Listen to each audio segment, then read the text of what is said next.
Maring na itinatanggi ng Vice Mayor candidate ng Cabiao Nueva Ecija na si Ramel Rivera ang umano'y mga maling impormasyon na ipinupukol sa kanya ng mga kalaban sa politika.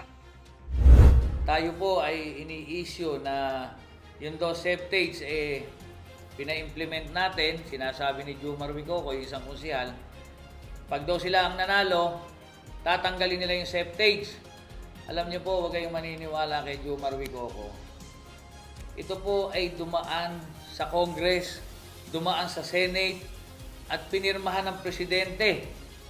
Yung bill na nagsasabi na kailangan ang bawat bayan ay mayroong septage. Sino po ba si Jomar Wicoco para baliin niya yung pinirmahan ng Presidente? Ang hirap po kasi sa tao na to, ginagawa niyang mangmang yung mga tiga-Cabiao, na lahat ng gusto niya, pwedeng mangyari.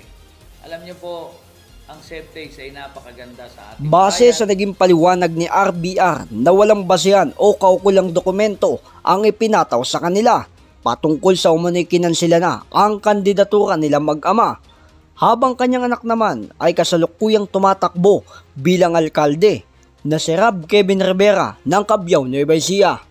Giit ni RBR, walang katotohanan ang mga ikinakalat na impormasyon ng kanyang kalaban dahil panalo na umano silang mag-ama sa kaso at ibinasura na ang petisyon na isinampa laban sa kanila. Na yung kaso po na isinampa sa iyo po ni Jomar Wicoco ay deny po siya dahil po sa lack of credit.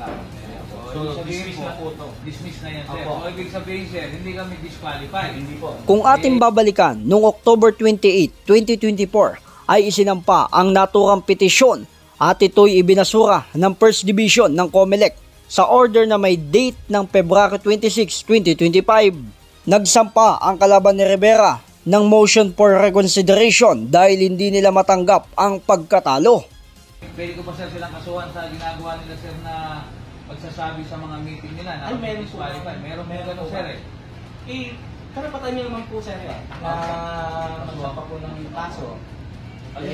Pero nito lamang Biyernes, May 9, 2025 at tuluyan ng dinismiss ng COMELEC ang petisyon laban kina Rivera sa pamamagitan ng resolution.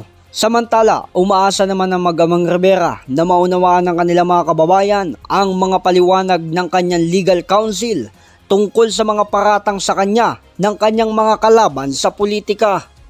J. Martin, JKRS News and Public Affairs.